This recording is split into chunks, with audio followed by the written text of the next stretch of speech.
ഈ പ്രണവ് മോഹൻലാലിനെ കൊണ്ട് മീശ പിടിപ്പിക്കാൻ പറ്റുന്ന ആളാരുണ്ട്? ആ കാരണം എന്താണെന്ന് ചോദിച്ചു കഴിഞ്ഞാൽ വിനീത് ശ്രീനിവാസൻ പണ്ട് പറഞ്ഞൊരു കാര്യമുണ്ട്. പക്ഷെ കണക്ട് ആവുന്ന ചില ആൾക്കാരുണ്ടാവും, അവരെ നമുക്ക് മറക്കാൻ പറ്റില്ല. ഞാൻ ചുമ്മാ നമ്മൾ പാട്ടെടുത്തോണ്ടിരിക്കുന്ന സമയത്ത് അപ്പോൾ ഒന്ന് മീശ വെച്ചാലോ എന്ന് ചോദിച്ചു. അപ്പോൾ എന്നോടൊന്ന് വേണ്ടാന്ന് പറഞ്ഞു. പിന്നെ ഞാൻ നമ്മുടെ ആർട്ട് അസിസ്റ്റന്റ് ഉണ്ട് പ്രശാന്ത് അമരവിള എന്ന് പറഞ്ഞിട്ട്, അപ്പോൾ അമരുവിൻ്റെ ചെവിയിൽ ഞാൻ ചെന്ന് പറഞ്ഞു അമരു ഒന്ന് മീശ ഒരിപ്പിക്കുന്നു പറഞ്ഞു. അമരു ചെന്നിട്ട് അങ്ങനെ എന്ത് ഇത് അവൻ എന്തോ പറഞ്ഞു. ശരിക്കും അവൻ്റെ അടുത്ത് ഒന്ന് കെഞ്ചി പറഞ്ഞു എന്നാണ് എൻ്റെ വിശ്വാസം. ഒന്ന് ചെയ്യുമോ മച്ചാൻ, എൻ്റെ വില കളയരുത് എന്ന് പറഞ്ഞ് അപ്പം ചെയ്ത് നോക്കാമെന്ന് പറഞ്ഞ് അപ്പോൾ ചെയ്തതാണ്. പിന്നെ വർഷത്തിൽ ഒരു തവണ വിളിക്കും, അപ്പോൾ ഫോൺ എടുക്കില്ല. പിന്നെ അധികമായിട്ട് സംസാരിക്കാൻ പോലും, കാരണം കട്ട ഇംഗ്ലീഷാണ്. അതുകൊണ്ട്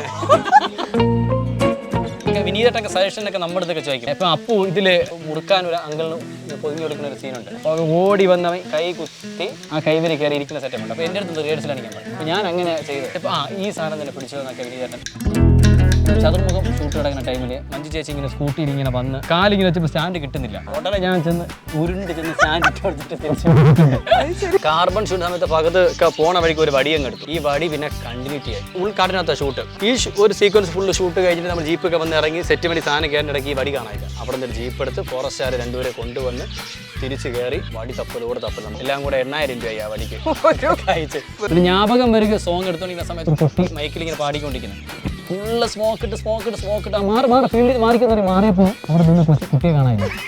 സംഭവം തരാ കുട്ടി ബോധം കിട്ടി വീണു.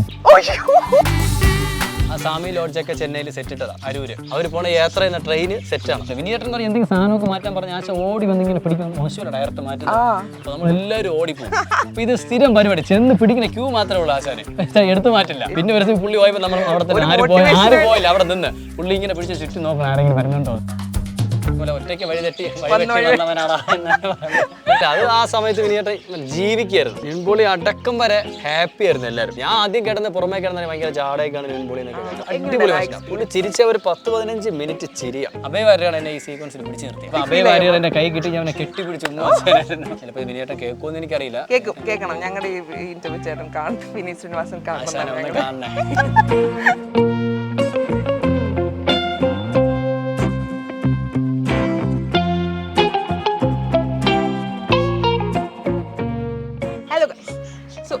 നമ്മുടെ ഈ മലയാള സിനിമകൾ കണ്ടിട്ട് അതിലെ ആർട്ടിനെ കുറിച്ചും സെറ്റിനെ കുറിച്ചും ഒക്കെ ഒരുപാട് സംസാരങ്ങൾ വരുന്നുണ്ട്. ഇതിൻ്റെ പിന്നിലെ ആളുകളെ കൂടുതൽ പേഴ്സണലായിട്ട് അറിയാനായിട്ട് ഇപ്പോൾ നമുക്കൊക്കെ ഒരു ആകാംക്ഷയല്ലേ. അങ്ങനെ നോക്കുമ്പോൾ ഈ ആർട്ട് ഡയറക്ടേഴ്സിൻ്റെയും സെറ്റ് അസോസിയേറ്റ്സിൻ്റെ ഒക്കെ ഒരു ലിസ്റ്റിൽ ഒരുപാട് പേരുണ്ടെങ്കിലും ഈ പ്രണവ് മോഹൻലാലിനെ കൊണ്ട് മീശ പിടിപ്പിക്കാൻ പറ്റുന്ന ആളാരുണ്ട്?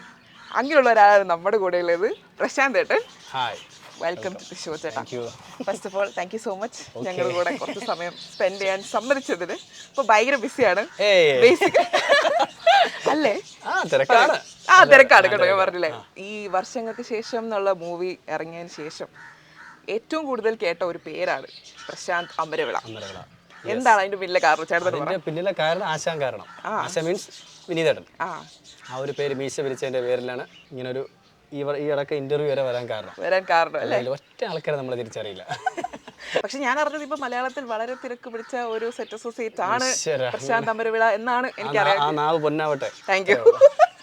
ഓക്കെ, ഇപ്പൊ ഈ വർഷങ്ങൾക്ക് ശേഷം എന്നുള്ള സിനിമയ്ക്ക് ശേഷം എന്ത് ചേഞ്ചസ് ആണ് ലൈഫിൽ വന്നിട്ടുള്ളത്? നാട്ടിൽ നല്ലൊരു വില കിട്ടി, നാട്ടിൽ ആദ്യമായിട്ട് ഒരു സ്വീകരണം കിട്ടി ഒരു കലാകാരൻ എന്നുള്ള രീതിയിൽ.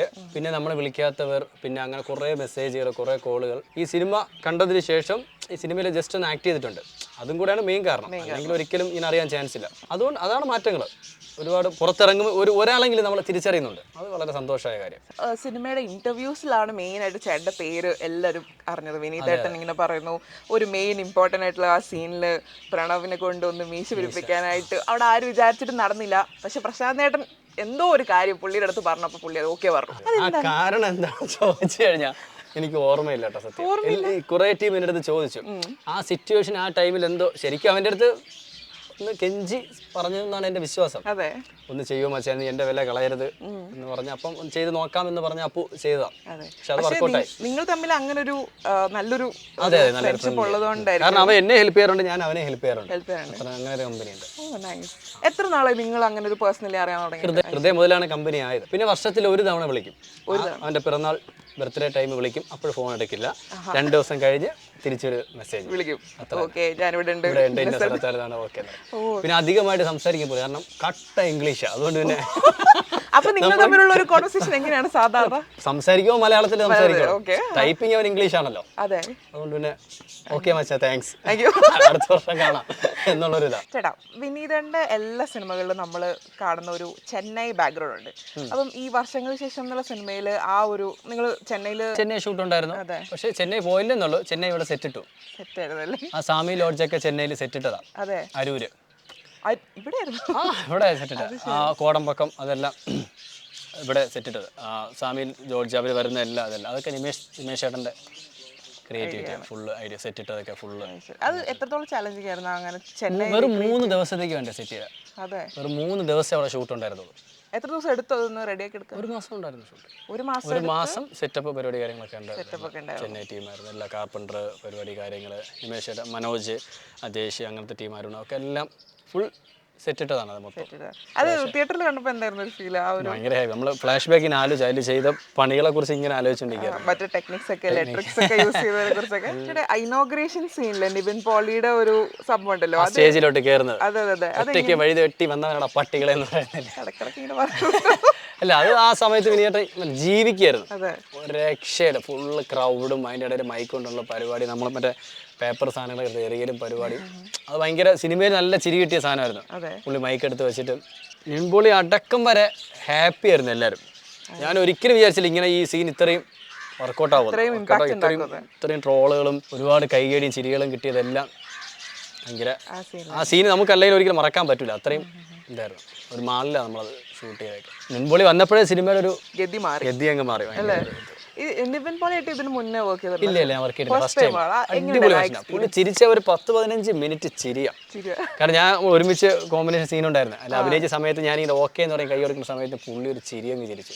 ഞാൻ ഫസ്റ്റ് ടൈം വർക്ക് ചെയ്യണം. ഞാൻ ആദ്യം കിടന്ന് പുറമേ കിടന്നാൽ ഭയങ്കര ചാടയൊക്കെയാണ് നിവിൻ പോളി എന്നൊക്കെ കേട്ടോ. പക്ഷേ വർക്ക് ചെയ്തപ്പോഴാണ് എനിക്ക് മനസ്സിലായത് കൂള്. നമ്മൾ വിനീതേട്ടൻ എങ്ങനെ കാണണം അതുപോലെ തന്നെ പുള്ളി നല്ല കമ്പനി. ഇപ്പം അജുവേട്ടനായാലും ധ്യാനായാലും ബേസിലായാലും പകതായാലും ഹരിയായാലും ഫുൾ ടീമും അതിലെല്ലാവരും അടിപൊളിയാണ്. അപ്പം നിവിൻ പോളിയുടെ കൂടെ അഭിനയിക്കുമ്പോൾ പുള്ളി ഇത്ര എസ്റ്റാബ്ലിഷ് ആയിട്ടുള്ള ഒരു ആക്ടറാണല്ലോ, എന്തായിരുന്നു മനസ്സിൽ ആ സമയത്ത്? എങ്ങനെ ദൈവമേ റീടേക്ക് പോകരുത്, ഒറ്റ ടേക്കിൽ എടുക്കണം എന്ന്. ശരിയായോ?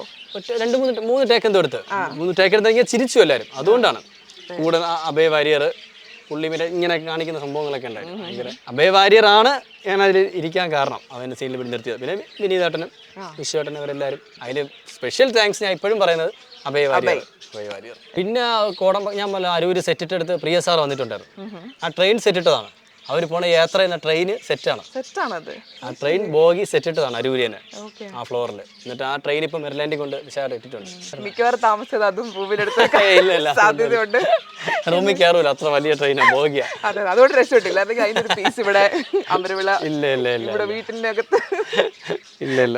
ചേട്ടാ, ഈ നമ്മള് ക്രൂ എന്നുള്ള നിലയില് ഈ പടത്തിനകത്ത് ബേസിൽ ഒരു സീനിൽ ഈ വാക്കി ടോക്കി വെച്ച് പറയുന്ന ഒരു സംഭവം ഉണ്ടല്ലോ, അതായത് ആ സിനിമയുടെ ഫസ്റ്റ് ഷോട്ട് എടുക്കുന്ന ടൈം, ഒറ്റ ടേക്കിൽ പോകുന്ന ഷോട്ട്. അതെ, ആ ഒരു ക്രൂ നമ്മള് ആ ഒരു റിയൽ ലൈഫിൽ നമ്മളെല്ലാരും അങ്ങനെ ചുറ്റി നിൽക്കുകയായിരുന്നു. അപ്പോൾ ആ ടൈമിൽ തന്നെ നിവിൻ പോളി വന്ന് ഇങ്ങനെ ജാടയിലൊക്കെ ക്യാരക്ടറാണ്, ജാടയിലൊക്കെ സംസാരിച്ചുകൊണ്ടിരിക്കുമ്പം ബേസിലിന് ഭയങ്കര കളിച്ച് നിൽക്കുകയാണ്. കാരണം അസോസിയേറ്റഡ് അഭിനയിക്കുന്നില്ലേ. പുള്ളി ഉടനെ വോക്കി എടുത്തിട്ട് പറയണ കേട്ട അനുസരിച്ചാൽ മതി എന്നൊരു വോക്കിൽ പുള്ളിയുടെ ഏടിയ പൊളിച്ചെടുക്കും. ഞാൻ പറഞ്ഞത് ചെയ്താൽ മതിയടാ എന്നൊക്കെ പറയാം. അപ്പോൾ ഇത് കൊള്ളണ ആർക്കാ? പൊളിക്കും.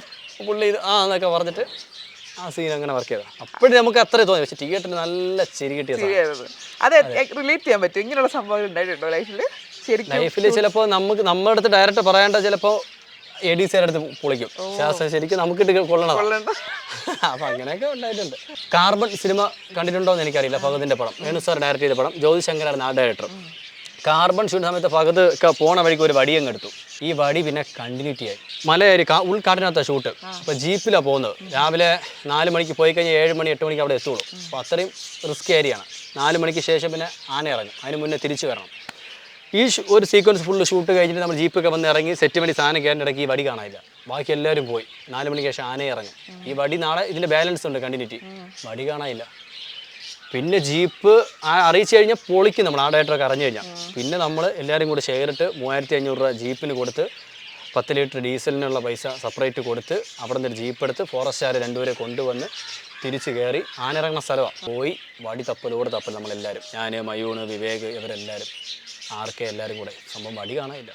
ആകെ ടെൻഷൻ അടിച്ച് നമ്മൾ കൂടുതൽ ആർക്കെ ചെന്ന് മരത്തിന് മൂട്ടി പോയി മൂത്രമൊഴിക്കാൻ പോയിട്ട് ഇങ്ങനെ മൂത്രമൊഴിച്ചുകൊണ്ടിങ്ങനെ മരത്തിൽ നോക്കിയപ്പോൾ ഒരു മരത്തിൻ്റെ അവിടെ ഇങ്ങനെ തൂക്കിയിട്ടിങ്ങനെ ഈ വടി. പക്ഷേ എൻ്റെ അമ്മ ആ വടി തിരിച്ച് കിട്ടിയ സന്തോഷത്തിൽ കൊണ്ടുവന്നൊരു PVC പൈപ്പ് വാങ്ങിച്ച് അടപ്പൊക്കെ ഇട്ട് ഈ വടി അതിനകത്തിട്ട് അടച്ച് സൂക്ഷിച്ച് വെച്ചു. എല്ലാം കൂടെ 8000 രൂപയായി ആ വടിക്ക് കഴിച്ച് ഒരു വടിക്ക് വേണ്ടി. അങ്ങനെയുള്ള കുറേ ഓർമ്മകളുണ്ടോ?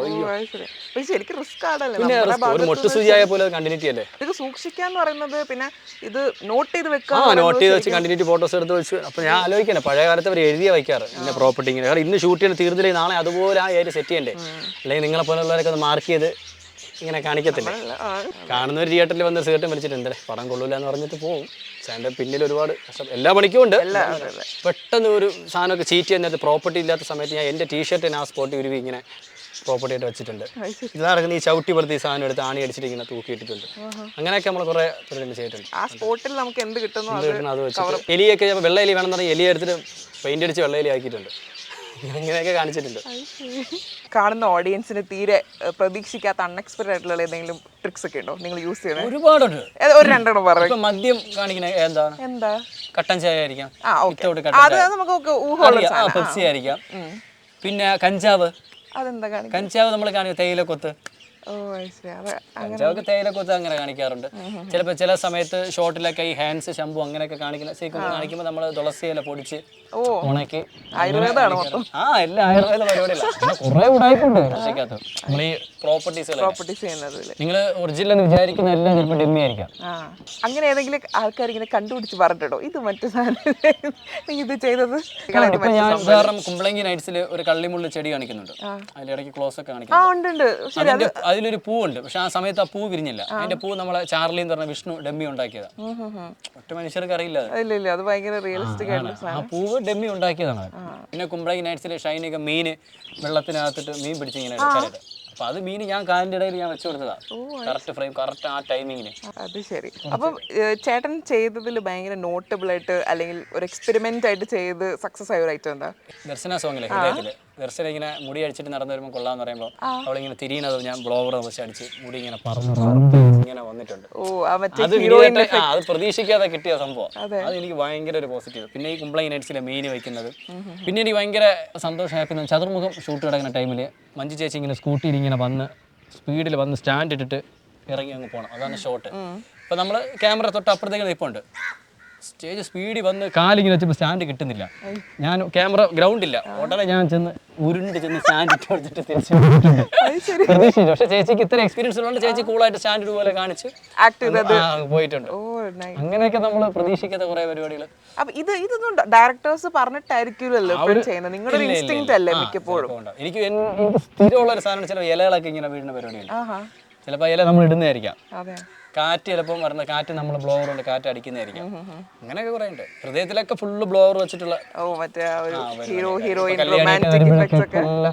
നമ്മള് ബ്ലോവർ വെച്ചൊക്കെ അടിക്കുന്നതാണ്. പിന്നെ അടുത്ത പടങ്ങളിൽ ഇതുപോലത്തെ ഇല വീഴുന്ന എഫക്റ്റും പ്രശാന്ത് തിയേറ്റർ ആണെന്ന് നമ്മളിങ്ങനെ തിയേറ്ററിൽ ചേട്ടനാട്ടോ അങ്ങനത്തെ കുറെ ടീമാണ്. ഇപ്പൊ ഡയറക്ടർ, ക്യാമറമാൻ, അതൊക്കെ ഉള്ള സിങ്ക് ഉണ്ടെങ്കിൽ അത് പറ്റത്തുള്ളൂ. ഞാൻ ഈ വർഷങ്ങൾക്ക് ശേഷം ഷൂട്ട് ചെയ്യുന്ന സമയത്ത് അപ്പു സ്കൂട്ടറിൽ ഞാൻ അപ്പോൾ ഇവരുടെ ഓടി വരുന്ന സീക്വൻസിൽ ഒരു അയൺ ബോക്സ് തേച്ചുകൊണ്ടിരിക്കുന്ന അങ്കിൾ ഉണ്ടായിരുന്നു. അപ്പോൾ ഈ അയൺ ബോക്സ് ഇങ്ങനെ പുള്ളി തുറന്നിട്ട് വെള്ളം തളിക്കുമ്പോൾ സ്മോക്ക് വരാൻ വേണ്ടി ഒരു നമ്മുടെ ധനഞ്ജയും ഭാര്യയൊക്കെ ഒരു പ്ലാൻ ചെയ്ത് വെച്ചിരുന്നു. അപ്പോൾ ഞാൻ ആ സമയമാകുമ്പോൾ ഓടിച്ചെന്ന് ഒരു മെഴുതിരി ഓടിച്ച് അതിനകത്ത് കിട്ടും. മെഴുതിരി അടിച്ച് കുറച്ച് സ്മോക്ക് വരും, നല്ല രസമായിരിക്കും. കറക്റ്റായിട്ട് അപ്പോൾ ഞാനൊന്ന് ഇവിടെ വന്നതും മെഴുതിരിയൊക്കെ പോഞ്ഞു, മൊത്തം അങ്ങ് പോഞ്ഞു. ഈ അയൺ ബോക്സിനെ കണ കത്തി പിടിച്ച പോലെ അങ്ങനെയുള്ള കുറെ പരിപാടികളുണ്ട്. ഒരുപാട് അബദ്ധം സംഭവിക്കും. ചിരിയും വരാറുണ്ട്. ചിരിച്ച് വിനീതേട്ടൻ്റെ പടത്തിൽ അങ്ങനെ കുറേ ഓർമ്മകളൊക്കെ. വിനീതേട്ടനായിട്ടുള്ള കുറേ പേരുണ്ട്. വിനീതേട്ടൻ പറഞ്ഞാൽ എന്തെങ്കിലും സാധനമൊക്കെ മാറ്റാൻ പറഞ്ഞ ആശ ഓടി വന്ന് ഇങ്ങനെ പിടിക്കാൻ മോശമല്ല ഡയറക്റ്റ് മാറ്റുന്നത്. അപ്പോൾ നമ്മളെല്ലാവരും ഓടിപ്പോവും. അപ്പോൾ ഇത് സ്ഥിരം പരിപാടി, ചെന്ന് പിടിക്കുന്ന ക്യൂ മാത്രമേ ഉള്ളൂ ആശാനെ, എടുത്തു മാറ്റില്ല. പിന്നെ ഒരു ദിവസം പുള്ളി പോയപ്പോൾ നമ്മൾ അവിടെ തന്നെ ആരും പോയില്ല. അവിടെ നിന്ന് പുള്ളി ഇങ്ങനെ പിടിച്ച് ചുറ്റും നോക്കണം ആരെങ്കിലും വരുന്നുണ്ടോ, ആരും പോയില്ല. മനസ്സിലായി ഇതാണല്ലേ പരിപാടി. അപ്പോൾ അങ്ങനെയുള്ള കുറേ ഇതുണ്ട്. ഇപ്പോൾ കല്യാണി അപ്പുവൊക്കെ നമ്മളെ ഹെൽപ്പ് ചെയ്യും സ്മോക്ക് ഇടാൻ നേരത്തൊക്കെ. അപ്പം പിന്നെ ജ്ഞാപകം വരിക സോങ് എടുത്തോണ്ടിരിക്കുന്ന സമയത്ത് സ്മോക്ക് മാക്സിമം ഇട്ട് നാശം പറയും സ്മോക്ക് ഇട്ടോ എന്നാ. അപ്പം മറ്റും നമ്മളെ മ്യൂസിക് ഡയറക്ടർ ഇത് ചെയ്തുകൊണ്ടിരിക്കുന്ന ഒരു കുട്ടി മൈക്കിൽ ഇങ്ങനെ പാടിക്കൊണ്ടിരിക്കുന്നത് ഫുള്ള് സ്മോക്ക് ഇട്ട് മാറി ഫീൽഡിൽ മാറിയപ്പോൾ അവിടെ നിന്ന് കുട്ടിയെ കാണാനില്ല. സംഭവം തരാം, കുട്ടി ബോധം കിട്ടി വീണു. പിന്നെ അടുത്ത് ഓക്കെ സ്മോക്കും എല്ലാം കൂടെ ആയപ്പോൾ സിന്ദൂരയാണോ ഇറങ്ങി വീണു, വെള്ളമൊക്കെ കൊടുത്ത് റെഡിയാക്കി നിർത്തി. ഒന്ന് സ്മോക്ക് ഇടാൻ പറഞ്ഞു, ഇത്രയും പ്രതീക്ഷിച്ചില്ല. ഇത്രയും പ്രതീക്ഷിച്ചിട്ടില്ല. അതുകൂടാതെ തന്നെ നമ്മൾ അവിടെ കോയമ്പത്തൂർ ഷൂട്ട് ഇടുന്ന സമയത്ത് നമ്മളെല്ലാവരും കൂടെ ഇടയ്ക്ക് ഫ്രീ ടൈം എല്ലാവരും കൂടെ പാട്ട് മത്സരമുണ്ട്. പാട്ടൊക്കെ ഇട്ട് പാടിക്കൊണ്ടിരുന്ന സമയത്ത് വിനീതേട്ടൻ അടിച്ചിരിപ്പുണ്ട്, ബാക്കി ടീമൊക്കെ ഇരിപ്പുണ്ട്. അപ്പം ഒരു 6 അടി പൊക്കോ ഹൈറ്റുള്ള ഒരു പുള്ളിക്കാരൻ ഇങ്ങനെ നടന്നു വന്നു. വിനീതേട്ടനെ കാണാൻ വന്നതാണ്. വിനീതൻ്റെ അടുത്ത് ഇങ്ങനെ വന്നിട്ട് സംസാരിച്ചിട്ട് തിരിഞ്ഞു നോക്കി എന്നെ കണ്ടു. പ്രശാന്ത് തമ്മിലുള്ള ചേട്ടനല്ലേ? അപ്പം ഞാൻ വിനീതേട്ടൻ്റെ അടുത്തിരിക്കുകയല്ലേ, ഞാൻ പറയാം അതെ വാ മച്ചാനെ പറയും വിളിച്ചുകൊണ്ട് പോയി. ഇവരെന്നെ പൊളിക്ക്, ഇതിൻ്റെ പേരും പറയാൻ എന്നെ പൊങ്കാലയിടും. ഇൻസ്റ്റാഗ്രാമിൻ്റെ വലിയ ആളല്ലേ താങ്കള്, എന്നെ കളിയാക്കാറുണ്ട്.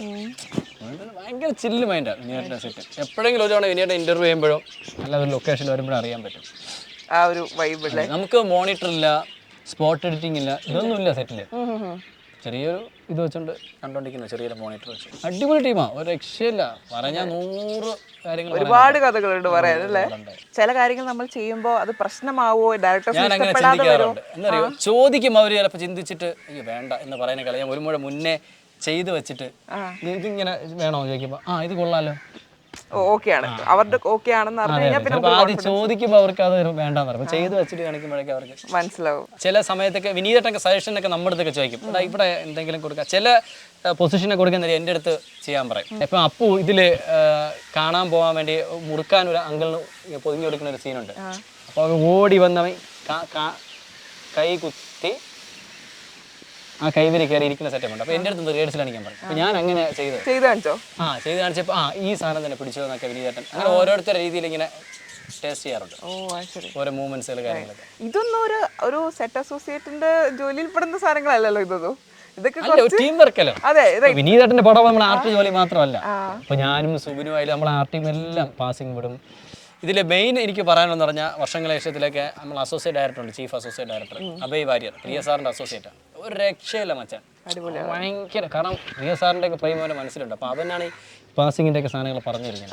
അവൻ ഭയങ്കര ഇതാണ്. അവൻ്റെ കൂടെയുള്ള ധനഞ്ജയ്, ഇങ്ങനത്തെ കുറച്ച് ടീമുണ്ട്, നിരഞ്ജൻ, ഇങ്ങനെ അടിപൊളി കുറേ ടീമുണ്ട്. അവരൊക്കെ ഒരു രക്ഷയില്ല. ഇതിൽ എനിക്ക് ശരിക്കും വേഷം തന്നത് അഭയ വാര്യറാണ്. ഈ സീനിൽ നിന്നു വന്നു. അപ്പോൾ വിനീതേട്ടൻ്റെ അടുത്ത് ഞാൻ വിനീതേട്ടൻ പറഞ്ഞാൽ ഞാൻ വരുമ്പോൾ നിനക്ക് നിൽക്കാം, നീ കൂടെ നിന്നോ. അഭയ വാര്യറാണ് എന്നെ ഈ സീക്വൻസിൽ പിടിച്ചു നിർത്തിയത്. ഞാൻ ഇത്രയും വലിയ അവന് പറഞ്ഞാൽ നന്ദി തീരില്ല അഭയ വാര്യറിൻ്റെ അടുത്ത്. അടിപൊളിയാണ്. അത് ആന്റണിയിൽ അഭിനയിച്ചിട്ടുണ്ട് അഭയ വാര്യർ, കല്യാണിയായിട്ട് ബോക്സിങ് പരിപാടിയൊക്കെ. അപ്പം ഞാൻ ചോദിക്കാമെന്ന് വെച്ചാൽ ചേട്ടൻ ഈ സീനിൽ ഇങ്ങനെ കണ്ടല്ലോ, അത് ഇങ്ങനെ ഓൺ സ്ക്രീനിൽ കണ്ടിട്ട് ആൾക്കാരുടെ ഒക്കെ റിയാക്ഷൻ എങ്ങനെയുണ്ടായിരുന്നു? ഞാൻ ഞെട്ടിപ്പോയടാ. കാരണം ഞാൻ ഇതിന് മുന്നേ കഴിഞ്ഞൊരു പടം എന്നാത്താം കേസ് എന്ന പടത്തിൽ അഭിനയിച്ചിട്ടുണ്ടായിരുന്നു. ചാക്കോച്ചിന് ലോറി ഇടിക്കുന്നത്, വാളിങ്ങനെ കയറും, വാൾ കയ്യിൽ നിന്ന് പോകണതൊക്കെ. അത് ഞാൻ തിയേറ്ററിൽ ഇരുന്ന് കണ്ടുകൊണ്ടിരുന്ന സമയത്ത് ആൾക്കാർ ചിരിച്ചപ്പോൾ ഇങ്ങനെ ബാക്ക്ഗ്രൗണ്ട് നോക്കും, എൻ്റെ ഈ സീൻ കണ്ടിട്ടാണ് ചിരിക്കുന്നത്. അത് അപ്പോൾ കുറേ നാളായില്ല അപ്പോൾ അറിയിട്ട്. അതിന് ശേഷം വർഷങ്ങൾ കഴിച്ചതിലാണ് പോയത്. ഹൗസ്ഫുള്ളായിരുന്നു കാളീശ്വരി. എൻ്റെ ഈ സീക്വൻസ് മീൻസ് നമ്മളെ ടീം നിംബോളിൻ്റെ സീക്വൻസ് കാണിച്ചത് ആൾക്കാരങ്ങ് ഞാൻ ഇങ്ങനെ ഓക്കെ ഇങ്ങനെ കാണിക്കുന്ന സീനുണ്ട്, വെട്ടിക്കിടന്ന് ഇങ്ങനെ ഓടണൊക്കെ. ഇതൊക്കെ ചിരിച്ചപ്പോൾ ഞാൻ ഇങ്ങനെ ബാക്കിലോട്ട് നോക്കിയപ്പോൾ ആൾക്കാർ ഫുള്ള് ചിരിക്കുന്നു. ഒരു രോമാഞ്ചം കൊണ്ട് അപ്പോഴാണ് ഇതിനോടുള്ള ഒരു ഇത് സംഭവം കൊള്ളാലോ എന്നുള്ള സാധനം. ആ പടം വർഷങ്ങളെ ശേഷം കണ്ട് ഇറങ്ങിയപ്പോൾ എൻ്റെ അടുത്ത് ഒരു 4 പേര് വന്ന് എൻ്റെ അടുത്ത് സെൽഫി എടുത്തു. പിന്നെ ചേട്ടനല്ലേ, അത് ഭയങ്കര ഒരു സന്തോഷം തോന്നിയ ഒരു സെലിബ്രിറ്റി. അഭയ വാര്യർ എൻ്റെ കൈ കിട്ടി, ഞാൻ അവനെ കെട്ടിപ്പിടിച്ചു. ആശാൻ വിനീതേട്ടനും പിന്നെ നമ്മളെ വിശ്വേട്ടൻ, ഫുൾ ക്രൂ. നമ്മൾ അഭിനയിക്കുമ്പോൾ എന്നെ പൊളിച്ചെടുക്കാൻ നിൽക്കായിരുന്നു എല്ലാവരും കൂടെ. നീയൊക്കെ എന്നെ പൊളിക്കും എന്നുള്ളത് തന്നെ. അഭയ ടീം, ADs ടീമായാലും കോസ്റ്റ്യൂമും മേക്കപ്പ് എല്ലാ ടീമും ഭയങ്കര സപ്പോർട്ടായിരുന്നു. ഒരു ഭയങ്കര ഗുണമുണ്ടായി. ആദ്യമായിട്ട് ക്യാമറയുടെ മുന്നിൽ നിന്നപ്പോൾ ഉള്ളൊരു ഫീലിംഗ് എന്തായിരുന്നു? അത് കുഞ്ഞിരാമായണത്തിൽ അഭിനയിച്ചപ്പോഴാണ്. അപ്പൊ ഇങ്ങനെ 9 ടേക്കും ബേസിൽ തന്നെ ഓട്ടിച്ചു. അത് ഭയങ്കര ഈ കുഞ്ഞിരാമായണത്തില് കരമന സുധീർ വന്ന് കാക്കി ഡ്രസ്സ് തയ്ക്കാൻ കൊടുക്കുമ്പം അജു വർഗീസ് തച്ചു കൊടുക്കുന്ന ബ്ലൗസാണ്. ബ്ലൗസ് ഇട്ട് ഇങ്ങനെ നിൽക്കുമ്പോൾ എന്നെ അളന്നുകൊണ്ടിരിക്കുകയായിരുന്നു അജു വർഗീസ്. അപ്പോൾ ഞാൻ ഇങ്ങനെ നോക്കി ചിരിക്കും. അതായിരുന്നു ഫസ്റ്റ് സീൻ അല്ലേ? ആടിലും അഭിനയിച്ചിട്ടുണ്ട്. എനിക്ക് ആടിനെ കൊല്ലാൻ കൊണ്ടുവരുമ്പോൾ അത് ചെറിയൊരു സാധനം അറിയൂല. കുഞ്ഞിരാമായണമാണ് ബേസിക്കലി മെയിൻ. അപ്പൊ ഈ കുറച്ച് വർക്ക് ചെയ്യുന്ന പടങ്ങളെല്ലാം ഞാൻ തല കാണിക്കും. എല്ലാ പടത്തിലും അരവിന്ദിന്റെ അധികളായാലും കാർബണിലുണ്ട്, പുള്ളിക്കാരൻ സ്റ്റാറിലുണ്ട്, അങ്ങനെ കുറേ പടത്തിൽ അങ്ങനെ ഒരു എന്തെങ്കിലും ഒരു കിംവദന്തി ഉണ്ടോ പ്രശാന്ത് ഏട്ടൻ ഒരു സീനിൽ വന്നാൽ പടം ഹിറ്റ് ആവും? ദൈവം സഹായിച്ച് ഇടയ്ക്ക് വിനീതേട്ടൻ പറയാം അവര് അഭിനയിച്ച പടം ഹിറ്റാണ്. ഓരോരുത്തർ തോന്നലാണ്. ദൈവം സഹായിച്ച് ചെയ്ത പടങ്ങളിൽ ഇപ്പം ജോസഫ് ഹിറ്റ്, കുമ്പളങ്ങി നൈറ്റ്സ് നമുക്ക് ഹിറ്റാ. എൻ്റെ കഴിവുകൊണ്ടല്ല ഇതെങ്കിലും ഇത് അത് തൊണ്ടിമൂലം ദൃസാക്ഷിയും, ആൺമീര കൽപ്പന, അടിയപ്പേരെ കൂട്ടമണി, കുഞ്ഞിരാമായണം, എന്നാത്താൻ കേസുകോട്, ഹൃദയം, വർഷങ്ങൾക്ക് ശേഷം. അതെ അതെ, എല്ലാ ഹിറ്റുകളാണ് ദൈവം സഹായിച്ചു. അപ്പോൾ എല്ലാ ഡയറക്ടേഴ്സ് എല്ലാം നോട്ട് ചെയ്യേണ്ട ഒരു കാര്യമാണ് ഏതെങ്കിലും ഒരു സീനിൽ പ്രശാന്ത് ഏട്ടനെ ഒന്ന് കാണിച്ചാൽ അങ്ങനെയല്ല പിന്നെ 100 crore ക്ലബ്. ഒരു എന്താ പറയാ, എന്താ പറയുക, ഈ ചെയ്ത പടത്തിൽ അഭിനയിക്കുമ്പോൾ അതൊരു ഓർമ്മകളാണ്. ഇപ്പം വിഷ്ണു ഉണ്ണികൃഷ്ണന്റെ ഇപ്പം ഇടിയൻ ചന്തു എന്ന് പറഞ്ഞ പടം വരാണ്ട്, അതിന് ഞാൻ ചെറുതായിട്ട് അഭിനയിച്ചു. അത് സജീഷ് ആർട്ടായിട്ടാണ്, അതിൽ ഞാൻ ചെറിയൊരു വേഷം. പിന്നെ ഇത് നിമേഷയുടെ ആർട്ടായിട്ട് പവി കയറി 26-ാം തീയതി ഇറങ്ങാൻ പോകുന്ന പടം, അതിന് ദിലീപേട്ടൻ നീ എൻ്റെ അടുത്ത് അഭിനയിക്കുമെന്ന് ചോദിച്ചു. ഞാൻ പറഞ്ഞു നീ ഏതൊക്കെ പടം ചെയ്തു? ഞാൻ എല്ലാ ഹിറ്റ് പടം പറഞ്ഞു. എല്ലാ പടത്തിലും ഞാനുണ്ട്. ശരി, എല്ലാ ഹിറ്റ് നമ്മൾ ചെയ്തെല്ലാം ഹിറ്റാണ്, അടുത്ത ഹിറ്റ് ഇതാണെന്ന്. നീ അഭിനയിച്ചെന്ന് പറഞ്ഞു. അങ്ങനെ ഒരു ഫൈറ്റിൽ ട്രെയിലറിൽ ഞാൻ ഉണ്ടായിരുന്നു. ഞാൻ ഞെട്ടിപ്പോയി ട്രെയിലറിൽ. അതൊരു 26-ാം തീയതി കാണാൻ വേണ്ടി വെയിറ്റ്. അതും കൂടെ ഹിറ്റ് ചെയ്ത ഭാഗ്യം. അപ്പോൾ തിരക്കേറി വരുന്ന ഒരു നടനാണ് നമുക്ക്. നടനൊന്നും ഇല്ല, ഇപ്പൊ ഇന്റർവ്യൂ കിട്ടി നന്നായി. കുറച്ച് കഴിയുമ്പോൾ ചേട്ടാ ഭയങ്കര ബിസി ആവുമല്ലോ. ഞാൻ എത്ര എനിക്ക് ഒരു മാറ്റവും ഇല്ല. ഒറ്റയ്ക്ക് വഴി ഇത് എന്നോട്. അപ്പൊ ഈ ഫ്രണ്ട്സിന്റെ ഇടയിൽ നിന്ന് ഇങ്ങനെ അഭിനയിക്കുമ്പോഴേ ഉള്ള ഏറ്റവും വലിയൊരു ചലഞ്ച് എന്താണ്? ഫ്രണ്ട്സിന്റെ ഇടയിൽ ഞാൻ അവരെ മൈൻഡ് ചെയ്യില്ല ആ സമയത്ത്. ചിരി വന്നു പോകും. ഈ പറഞ്ഞ അബിറജി പോലത്തെ ഈ സുബിൻ ചിറങ്കിടെ കൊണ്ട് ഓപ്പോസിറ്റ് എനിക്ക് പണി തരും. അതുകൊണ്ട് നമ്മൾ അവരെ മൈൻഡ് ചെയ്യില്ല. 1-2 തവണ ശരിക്കും പിന്നെ അവർ ഡയറക്ടറിന് ദേഷ്യം വരും. സീരിയസ് ആവും, നമ്മുടെ ജോലിയല്ലേ. സീരിയസ്. ഇതിന്റെ ഇടയ്ക്ക് എന്തെങ്കിലും ചെയ്തോണ്ടിരിക്കുമ്പോൾ ആർട്ട് സാധനം നിൽക്കുന്നപ്പോൾ ഞാൻ എണീറ്റ് പോയി കളയും. നമ്മുടെ പണി വന്നു കഴിഞ്ഞാൽ നീ അവിടെ ഇരിടാന്ന് പറയാം. അപ്പൊ അങ്ങനെയൊക്കെ കുറെ കോമഡിയിലുണ്ടാവും. അപ്പൊ ചേട്ടൻ ഈ ആർട്ടിന്റെ പരിപാടികളൊക്കെ തുടങ്ങി അതിന്റെ ഒരു തുടക്കം എങ്ങനെയായിരുന്നു? ഞാൻ ഉദ്ദേശിക്കുന്ന ഫിലിം ഫീൽഡിലോട്ട് വരുന്നതല്ല, റിയൽ ഇതിലോട്ടുള്ള ഒരു ഇൻട്രസ്റ്റ് എവിടെ നിന്ന് തുടങ്ങി? ഒന്നും പഠിച്ചിട്ടില്ല, പ്രൊഫഷണൽ ആയിട്ടൊന്നും പഠിച്ചിട്ടില്ല. അച്ഛൻ മരപ്പണിയാണ്. ഓക്കെ. അപ്പൊ അച്ഛനോട് കാർപ്പൻ്റർ പണിക്ക് കുറച്ച് നാൾ പോയിട്ടുണ്ട്. അച്ഛൻ പറഞ്ഞു നീ വരണ്ട, എനിക്ക് നഷ്ടമാണെന്ന് അച്ഛൻ പറഞ്ഞു. റേറ്റ് പണിയാണ്. അതെന്താ? എനിക്ക് കട്ടളടിച്ചു വിട്ടാൻ പറയുമ്പോൾ അത് വേറെ എന്തോ ആയിക്കോളും. അങ്ങനെ കറങ്ങി തിരിഞ്ഞ് മെറിലാൻഡ് സ്റ്റുഡിയോയിൽ എത്തിപ്പെട്ടു. ഞാനിവിടെ നാട്ടിലുള്ള ഒരു ഉണ്ണി എന്ന് പറഞ്ഞൊരു വ്യക്തിയായിട്ട് പോയത്. അപ്പോൾ മേക്കപ്പിൽ പോയി. ഞാൻ ആർട്ട് തന്നെ എയിം ചെയ്ത് പോയതല്ല. ചിലപ്പോൾ കോസ്റ്റ്യൂം ആവാം, പ്രൊഡക്ഷൻ ആവാം, യൂണിറ്റോ ലൈറ്റിലാവാം, ഒന്നും അറിയാതെ ചെന്ന് പോയത്. അപ്പോൾ ആ സമയത്ത് ആർട്ടിലേക്ക് അറിയാം. അപ്പോൾ അജീഷ് ചേട്ടൻ എന്നെ നിർത്തിയത് അവിടെ. അങ്ങനെയാണ് ഈ ആർട്ടിലോട്ട് വന്നത്. പുല്ലുവട്ടാണ് പോയത് ശരിക്കും. അത് ശരി, ശരിക്കും അങ്ങനെ പോയിട്ട് പിന്നെ അവിടെ ആളില്ലാതെ നാട്ടിൽ കയറി. അങ്ങനെ അവിടുത്തെ മെറിലാൻഡിൽ ആർട്ട് ഡയറക്ടറായത്. പറഞ്ഞിട്ടുണ്ട്. പുല്ല് വെട്ടാണ് ബേസിക്കലി ഞാൻ പോയത്. പുല്ല് വെട്ടിയപ്പോ അതിന്റെ ഒരു ചൂലൊക്കെ ഞാൻ റൂമിൽ വെച്ചിട്ടുണ്ട്. ആദ്യമായിട്ട് ഞാൻ വെട്ടിയ പുല്ലിന്റെ കെട്ടി ഇപ്പോഴും റൂമിലിരിപ്പുണ്ട്. അങ്ങനെയാണ് ഇൻഡസ്ട്രിയിൽ വരാൻ കാരണം. പ്രതീക്ഷിക്കാതെ അല്ല, ഒന്നും പഠിച്ചിട്ടും അങ്ങനെ ഒന്നുമല്ല. ഒന്നും പഠിക്കാതെ നമ്മൾ അൺഎക്സ്പെക്ടഡ് ആയിട്ട് ഒരു ഫീൽഡിലേക്ക് വരുന്നത് പറയുമ്പോൾ അതിൻ്റെതായ കുറെ പ്രശ്നങ്ങളുണ്ടാവും. അപ്പൊ അവിടെ ഉണ്ടായിരുന്ന മെറിലാൻഡ് യൂണിറ്റിൽ നമ്മളെ കുറെ ചേട്ടന്മാരുണ്ട്. ഉദയണ്ണൻ, വിജയണ്ണൻ, സുരേഷ് അണ്ണൻ, ശ്രീകാന്ത്, വിഷ്ണു, ഇങ്ങനെയൊക്കെയുള്ള കുറേ ടീമുണ്ട്. സാമിയണ്ണ, രവിയണ്ണ, ഇങ്ങനത്തെ അവിടുത്തെ ഒരു ടീമുണ്ടല്ലോ മെറിലാൻഡ്. ഇതാണ് സിനിമ, ഇതാണ് ഇത്, ഇങ്ങനെയൊക്കെ. അവരാണ് ശരിക്കും എന്ന് പറഞ്ഞാൽ ഇതുവരെ ആവാൻ കാരണം അവരാണ്. ആദ്യം ഇതിന്റെ ബേസിക്സ് ഒക്കെ പഠിപ്പിച്ചു തന്ന അവരാ മെറിലാൻഡ് യൂണിറ്റ്. ഒരു സാധനം ചെയ്യുമ്പോൾ അത് അങ്ങനെയല്ല, ഇങ്ങനെയാണ്. ആദ്യം സീരിയലൊക്കെ ചെയ്യുന്ന സമയത്ത് മൈക്ക് പൊടി കാണിക്കണം. മൈക്ക് പൊടി. അപ്പോൾ എനിക്കിത് എന്താണെന്ന് അറിയില്ല. അപ്പോഴാണ് എൻ്റെ ശ്രീമാർ മീശയെന്ന് വിളിക്കുന്നില്ല. ശ്രീമാറിന് പറഞ്ഞാൽ ഇത്തിരി ഗ്ലൂക്കോസ് പൊടി മേടിക്കുക, കവറിലിടുക, കൊടുക്കുക, അതാണ് മൈക്ക് മരുന്ന്. അങ്ങനെ അവരാണ് ടെക്നിക്സ് പറഞ്ഞിരുന്നത്, ഓരോ ട്രിക്കുകൾ പറഞ്ഞു തന്നിട്ടുള്ളത്. വിജയണ്ണൻ, ഉദയണ്ണൻ, ഇങ്ങനെ കുറേ ടീമുണ്ട്. സുരേഷ് ഏട്ടൻ, ശ്രീകാന്ത്, വിഷ്ണു, ഇങ്ങനെ കുറേ ടീമുണ്ട്. അവരാ ശരിക്കും ഈ വിധത്തെ. പിന്നെ അവിടെ നിന്ന് ഏറ്റവും കൂടുതൽ എൻ്റെ കൈ കിട്ടിയ ആളാണ് സുബിൻ ചിറയൻകീഴ്. കോസ്റ്റ്യൂമറായിരുന്നു അവിടുത്തെ സുബിന്. അവ ഇപ്പോൾ എന്നോട് ആർട്ടിലാണ്, നമ്മൾ ഒരുമിച്ചാണ്. 14 വർഷത്തെ പരിചയമുണ്ട് സുബിൻ ചിറയൻകീഴ്. പിന്നെ അബിറജി, അവരിപ്പം ക്യാമറമാനാണ്. അവരൊക്കെ ഒരുമിച്ചായിരുന്നു. പിന്നെ സിനിമയിലോട്ട് ഓഫർ കിട്ടിയിട്ട് എന്നെ ഇങ്ങോട്ട് വിട്ടത് സുജയ് എന്ന് പറഞ്ഞ അവൻ ക്യാമറമാനാണ്, കോഴിക്കോടുള്ള. പിന്നെ പ്രമോദ് മണി, അവൻ ആർട്ടിസ്റ്റാണ്. ഈ പറഞ്ഞ ദിലീപേൻ്റെ 26 ഇറങ്ങുന്ന പടത്തിലൊക്കെ അവൻ നല്ല ക്യാരക്ടർ അവൻ ചെയ്തിട്ടുണ്ട്. ഒരു ടീം ആയിരുന്നു ഞാൻ ഇതുവരെ എത്താൻ കാരണം. അല്ല, ഞാൻ എൻ്റെ ഒറ്റയ്ക്ക് ഞാൻ ഇത് ഡയലോഗ് പറയുമ്പോൾ ഒറ്റയ്ക്ക് വഴിതെറ്റി വന്നവനാണ് എന്നാണ് പറയുന്നത്. പക്ഷെ അങ്ങനെയാണ്, ഏറെക്കുറെ അങ്ങനെയാണ് നമ്മൾ കഥയൊക്കെ പരിശോധിക്കുമ്പോൾ. അല്ലേ? അതെ, തീർച്ചയായിട്ടും. അപ്പം ഈ സീരിയലിൽ ചെയ്തിട്ടുള്ള വർക്ക്സ് കണ്ട് ഇഷ്ടപ്പെട്ട് അങ്ങനെയാണോ സിനിമയിൽ? അല്ല, സീരിയൽ ചെയ്തുകൊണ്ടിരുന്ന സമയത്ത് ചിത്രാഞ്ജലി വെച്ചാണ് ത്യാഗുചേട്ടനെ പരിചയപ്പെടുന്നത്. ത്യാഗുചേട്ടൻ നമ്മൾ ആറ്റുകാൽ ശങ്കരൻ പോറ്റി ഇവരെയൊക്കെ പരിചയപ്പെട്ടു. അങ്ങനെ സിനിമയിലോട്ട് എന്നെ വിളിക്കുന്നത്. ഇതുവരെ വർക്ക് ചെയ്ത സിനിമ സെറ്റുകളിൽ ഏറ്റവും ഫേവറേറ്റ് ഏതായിരുന്നു? വിനീതേട്ടൻ്റെ പടം ആഹാ 100%. ബാക്കിയുള്ളവരൊക്കെ ഇത് കേൾക്കുന്നുണ്ടാവും. ബാക്കിയുള്ളത് കേട്ടാലും വിഷയമില്ലല്ലോ. ഏറ്റവും ഞാൻ ഹാപ്പി എൻജോയ് വർക്ക് ചെയ്യുന്ന ആശാൻ്റെ വർക്കാണ്. അതെ, എന്താ ആശ എന്ന് വിളിക്കുക കാര്യം? ആശാനം നമ്മൾ സിനിമയിൽ വന്നിട്ട് നല്ലൊരു ബന്ധമുണ്ടായത് ആശാനുമായിട്ടാണ്. സീരിയലിൽ എനിക്ക് ഏറ്റവും വലിയ ബന്ധം ആശാൻ ശരത്തേടൻ, ഗുരു എന്നാണ് വിളിക്കുന്നത്. ഗുരുവിനെ വിളിക്കുന്നത്. പിന്നെ ആശാൻ എന്ന് പിന്നെ വിളിക്കുന്ന ജ്യോതിശങ്കർ, പിന്നെ ഈ പറഞ്ഞ നിമേഷ് ഏട്ടൻ, എല്ലാവരും പിന്നെ ആശാൻ വിളിക്കാം. അത് എനിക്കിപ്പം പ്രശാന്തന്റെ ഒരു സിഗ്നേച്ചർ സാധനമായിട്ട് മാറുന്നത് അശ്വനെ എന്ന് പറയുന്നത്. വിനീതനായിട്ട് വർക്ക് ചെയ്തുള്ള ആരായാലും ഏറ്റവും വലിയ സെറ്റ് ഞാൻ എൻ്റെ സെറ്റിനെ പറയത്തുള്ളൂ. 100% ഗ്യാരണ്ടിയാണ്. അവിടെ ഒരു വേർതിരിവോ അങ്ങനെ ഒന്നുമില്ല. ചിലപ്പോൾ വിനീതേട്ടൻ കേൾക്കുമെന്ന് എനിക്കറിയില്ല. കേൾക്കണം. ഞങ്ങളുടെ ഈ ഇന്റർവ്യൂ ചേട്ടൻ കാണും, വിനീത് ശ്രീനിവാസൻ കാണണം. കാണണേ. പ്രശാന്തനെ ഷെയർ ചെയ്യും, അപ്പൊ വിനീതേട്ടൻ കാണും. നീ പ്രശാന്ത് വിളിക്കുന്ന അമരവള എന്ന് വിളിക്കാനാണ് എനിക്ക് ഇഷ്ടം.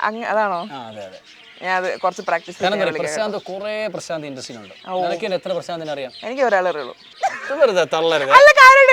ചില സെറ്റിൽ പോകുമ്പോൾ 100 പ്രശാന്ത് 50 പ്രശാന്തനുണ്ടോ, ഒരുപാട് പ്രശാന്ത്. അപ്പൊ ഞാൻ ഒന്ന് മാറ്റി പിടിച്ചാണ് അമരവള എന്നുള്ളൊരു. അമരവിള. വിനീതേട്ടൻ അമരു എന്ന് വിളിക്കും. അമരു കൊള്ളാം, നല്ല നൈസ്.